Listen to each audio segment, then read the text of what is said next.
On my wedding day, my fiancé's best friend sent fake cheating messages to our guests to sabotage the ceremony. He brushed it off as a joke and begged me to ignore it, so I left him at the altar. My name is Nancy, 28, female. My now ex-fiancé Jacob, 29, male, and I were together for 7 years. We were supposed to get married yesterday. Jacob's childhood best friend, Khloe, 29, female, has always been a significant presence in his life. In our relationship, her presence was a recurring point of minor friction. Jacob consistently described her behavior as, "That's just Khloe," and I often felt my concerns were downplayed or dismissed. Our relationship, aside from the issues stemming from Khloe's involvement, had been stable, and we had spent over a year planning our wedding. Over the years, there were numerous instances involving Khloe that I found unsettling. These were not isolated incidents, but formed a pattern that, in retrospect, was alarming.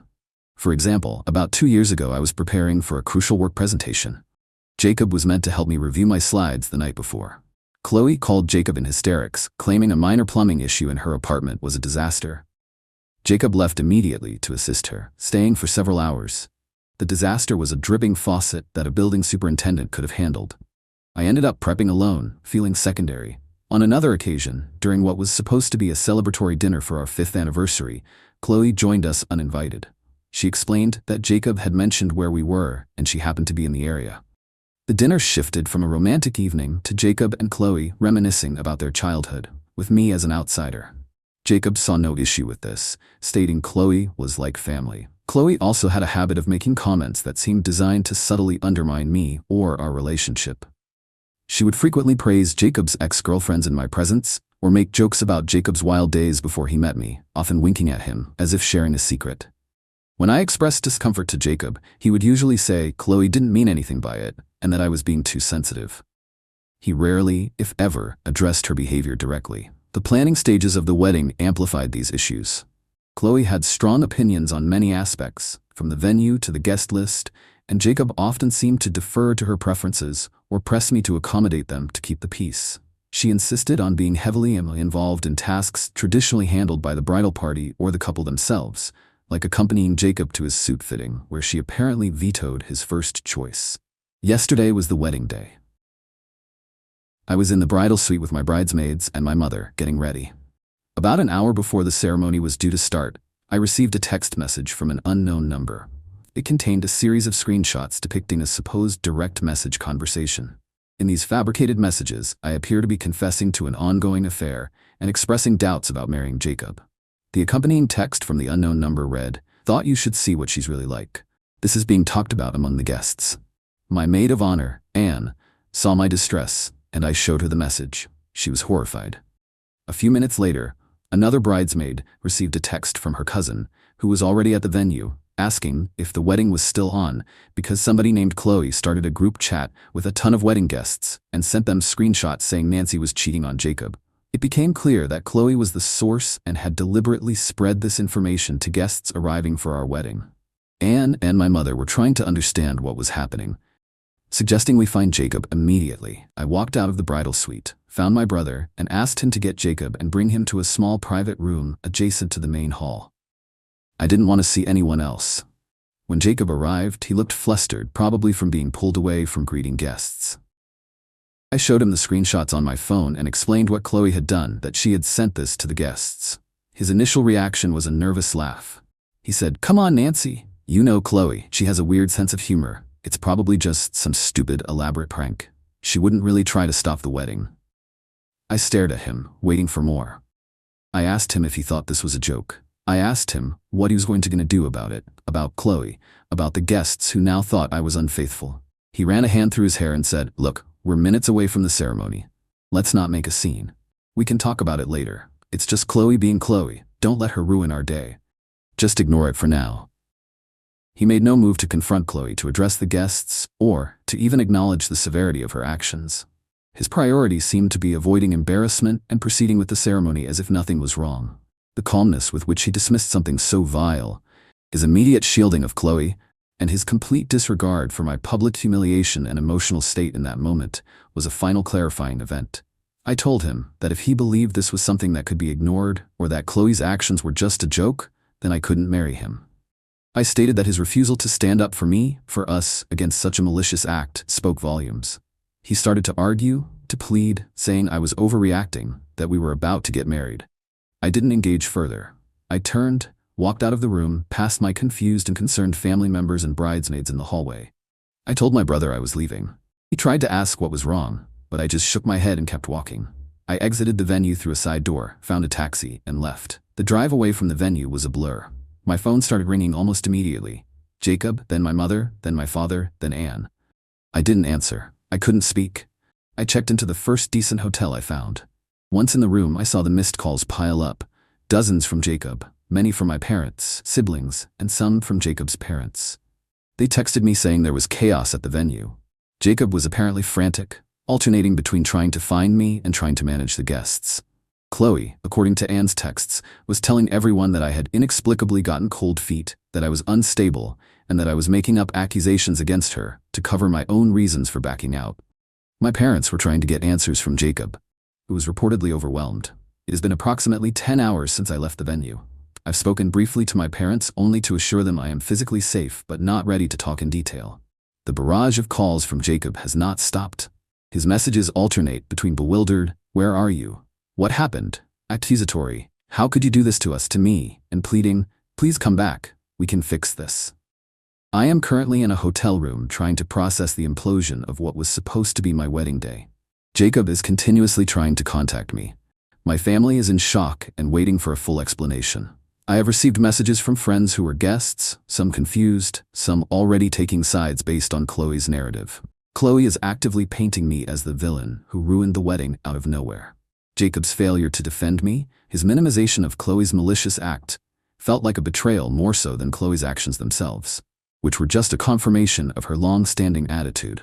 So, Reddit, AITA, for walking out of my own wedding, leaving my fiancé at the altar because he dismissed his best friend's deliberate public and false accusation of my infidelity as a joke and expected me to proceed with the ceremony. Update 1. About a week has passed since I posted. I want to thank everyone who commented and sent messages. Reading through the responses provided a sense of clarity during a very chaotic time. Many of you asked for clarifications, and I'll address some common points. Firstly, to clarify the dissemination of the false information, Khloe didn't just send the fabricated screenshots to a few individuals. She created a large group chat that included a significant portion of the wedding guests, friends, and family from both sides, and distributed the messages there. She then followed this up with texts to other individuals who weren't in that initial group. The intent was clearly to cause maximum damage and humiliation just before the ceremony. Secondly, regarding Jacob's reaction when I confronted him, he didn't just say it was a joke in passing. He explicitly told me not to make a scene, that I was overreacting, and that we should just go through with the ceremony and sort it out later. He seemed more concerned with the public appearance of the wedding proceeding smoothly than with the accusation itself or my feelings. There was no immediate anger towards Khloe on his part, only a desire to placate me enough to get through the vows. A number of comments questioned why I didn't confront Khloe directly at the venue in that moment. My focus was entirely on Jacob's reaction. He was the person I was about to marry. His response was, to me, the only one that mattered. Confronting Khloe would have been a sideshow. The core issue was his lack of support and his immediate defense, however passive, of her actions. The overwhelming sentiment in the comments validated my feeling that Jacob's response was not just inadequate but a significant betrayal. It wasn't merely about Khloe's behavior, which was undeniably malicious, but about Jacob's choice to prioritize her feelings, or perhaps the avoidance of conflict with her, over mine, even in the face of such a damaging public attack. This was the ultimate culmination of years of him minimizing my concerns about her. My decision to walk out was an immediate reaction to that specific moment of him failing to stand by me. But the weight behind the decision came from that accumulated history. The day after the wedding that wasn't, I turned off my phone for several hours to stop the incessant calls from Jacob. I then called my parents and arranged to go to their house. I needed a safe place, and I knew they would support me, even if they were still trying to understand the full picture. My brother came to pick me up. Before leaving the hotel, I blocked Khloe's number and all her social media profiles. I have not initiated any contact with Jacob. I have seen numerous missed calls and messages from him and his mother. My father has also fielded calls from Jacob's father. Upon arriving at my parents' house, I sat down with them and my siblings and explained everything in detail, from Khloe's message to Jacob's reaction and the history leading up to it. My parents did hear snippets about what was happening during the wedding, but didn't believe them then. My father was visibly angry, primarily with Jacob. He expressed that Jacob's first and only concern should have been my well-being and defending my reputation. He wanted to call Jacob immediately, but I asked him not to, at least for now. My mother was quieter initially. Then she admitted that Khloe had always made her deeply uneasy. She recounted several instances over the years where she had noticed Khloe subtly trying to sideline me or make herself the center of Jacob's attention. Things my mother hadn't mentioned before to avoid interfering. She said she always had a bad feeling about Khloe's attachment to Jacob. Jacob's mother, Karen, left several voicemails on my phone before I turned it off and then started calling my parents' landline. My mother answered one call. Karen was apparently furious, talking about the embarrassment we had caused, the money wasted, and demanding that I stop this nonsense and fix the mess I created. My mother told her firmly that I was the one who had been wronged and that she would not discuss it further with her at that time. Later that evening, my mobile phone, which I had briefly turned back on to check for any critical messages from work or non-wedding related contacts, rang. It was Jacob. I hesitated, then answered, putting it on speakerphone with my father present in the room. Jacob sounded frantic and desperate. He asked where I was, why I had left like that, and said that Khloe was really upset and felt terrible that I had misunderstood her intentions. He started to say it was all a huge misunderstanding and that Khloe would never deliberately hurt me. I listened, then stated calmly that his response at the venue, his dismissal of my feelings, and his defense of Khloe was the primary issue, not just Khloe's actions. I told him I couldn't talk any longer and ended the call. He tried calling back several times, but I didn't answer again. In the days that followed, several friends who had been invited to the wedding reached out. Some offered unwavering support, expressing shock at Khloe's actions and Jacob's reported response. Others were more hesitant, clearly having heard Khloe's narrative that I was unstable or had simply bolted for no good reason. Khloe has apparently been very active on social media and in group chats, portraying herself as the bewildered friend and me as the irrational one who ruined everyone's day. A few of my close friends who were also acquainted with Khloe through me and Jacob admitted to me that they had seen signs of Khloe's possessiveness towards Jacob for years. They mentioned occasions where Khloe had monopolized his time or made passive-aggressive comments about me. But they hadn't spoken up forcefully either because they didn't want to rock the boat in our social circle or because they hadn't fully grasped the extent of her influence until now. Their admissions were painful to hear, but also validating. The venue has been contacted regarding the cancellation. As expected, most of the payments are non-refundable. The financial aspect is a secondary concern right now, but will need to be addressed. My focus has been on creating distance and processing the immediate events. Update 2. It has been 2 weeks since my original post and about 3 weeks since the day of the non-wedding. The initial wave of chaos has subsided somewhat, but the situation remains complex and deeply painful. Thank you again for the continued messages and perspectives.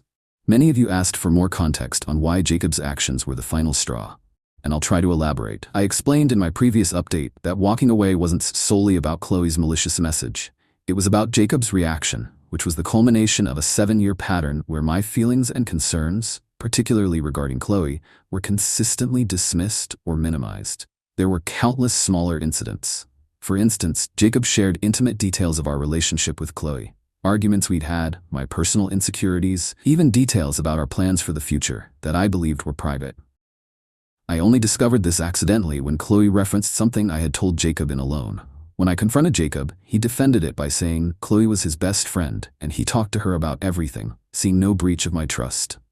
On at least 2 occasions, Khloe coincidentally booked vacations at the same resort or nearby locations when Jacob and I were on anniversary trips. Jacob insisted it was just a funny coincidence and that it would be rude not to spend some time with her, effectively turning parts of our romantic getaways into group outings. My objections were framed as me being jealous or insecure. There were also birthdays of mine where Jacob seemed more concerned with Khloe's enjoyment or inclusion in the plans than my own preferences. One year, he invited her to a small intimate dinner I had specifically requested with just him, stating Khloe would be upset if she was left out. These instances and many others like them created a dynamic where I often felt like an accessory to Jacob and Khloe's lifelong friendship rather than Jacob's primary partner. His response on the wedding day wasn't an isolated lapse in judgment. It was consistent with his established pattern of prioritizing Khloe's perceived needs or his comfort in avoiding conflict with her over my emotional well-being and the security of our relationship. The wedding incident was merely the most public and damaging manifestation of this. My brother, David, and sister Emily have been incredibly supportive. They were and still are furious on my behalf.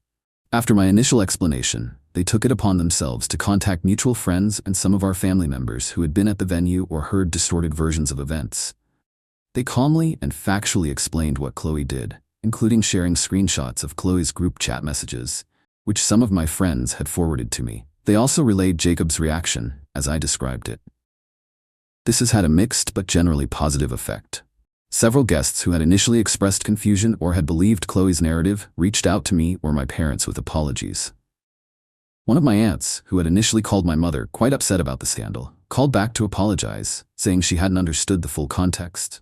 However, many of Jacob's family members and some of his friends remained firmly on his and Khloe's side, believing I overreacted catastrophically. Jacob did not stop trying to reach me after that first call I took at my parents' house. He called multiple times a day, every day for the first week. I did not answer. He then started sending long rambling emails. These emails were a strange mix of apologies for how things got out of hand, justifications for his behavior. I was just in shock and didn't know what to say, blaming Khloe. Khloe really messed up. I'm so angry with her, and pleading for me to just talk to him so we could fix this. About 10 days after the event, he showed up unannounced at my parents' house. My father met him at the door. I was upstairs but could hear the exchange. My father was very firm. He told Jacob that I did not want to see him, that he had deeply hurt me, and that he needed to leave and respect my request for space. Jacob apparently tried to argue, to plead, to speak with me directly, but my father did not relent. Jacob eventually left, but not before reiterating that he just wanted to make things right. He also tried to get my siblings to mediate or convince me to speak with him, but they both refused and told him to respect my wishes. The financial consequences are substantial. The wedding in total was budgeted for around $40,000, with contributions from both our families and our personal savings. As anticipated, most vendor contract clauses about cancellations, especially so close to the date, meaning the majority of the money paid is non-refundable. My parents had contributed a significant sum, as had I. Jacob's parents had also paid for several aspects. My parents have been very understanding and have offered to absorb the losses from their contribution and help me cover some of what I personally lost. I have made the decision that I will not be seeking any reimbursement from Jacob or his family for my portion of the expenses or for the deposits I paid for my own funds. The thought of engaging in financial negotiations with him or his family is unbearable. I prefer to take the financial hit and have a cleaner break. I have started the process of trying to sell my wedding dress through a consignment shop, though I don't expect to recoup much of its value. The rings are another matter. The engagement ring is with me, and I will likely return it to Jacob via my father at some point, though I haven't addressed that yet. The emotional toll of this experience has been immense. Many friends and indeed many comments on my original post suggested therapy. I have taken this advice seriously. I spent some time last week researching therapists in my area who specialize in relationship trauma, emotional abuse, and recovery from significant life upheavals. I have an initial consultation scheduled for next week. I recognize that processing this betrayal and the years leading up to it will be a long journey. Update 3. It's been approximately 2 months since my last update, which means it's been just over 2.5 months since the wedding day that didn't happen. A fair amount has transpired, and I felt it was appropriate to provide a final update, as many of you have followed this story and offered considerable support. After a few weeks at my parents' house, I made the decision to temporarily move in with my close friend. While my parents were incredibly supportive, being in my childhood home, surrounded by so many memories, and in a place where Jacob knew he could easily find me or attempt contact via my family, was becoming stressful. Laura had a spare room and offered it to me without hesitation. Moving there provided a much-needed neutral space, a degree of anonymity, and a chance to have some emotional distance from the immediate epicenter of the fallout. Despite my clear indications that I wanted no contact, Jacob persisted.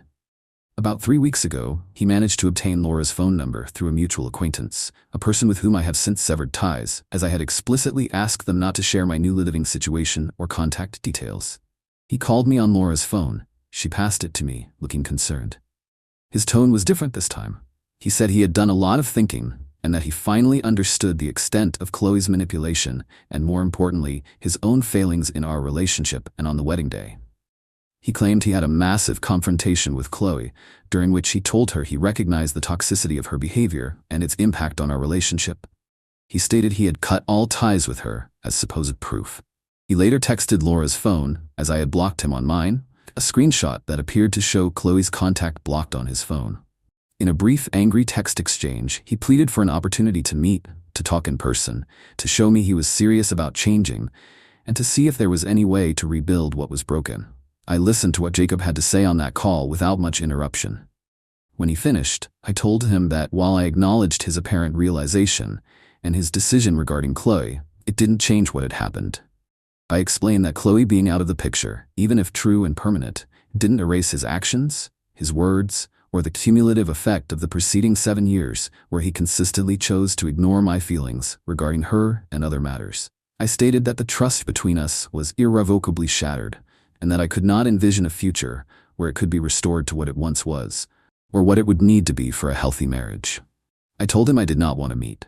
Following that phone call, and after discussing it with Laura and my therapist, I started sessions shortly after my last update. I decided to send Jacob a formal communication.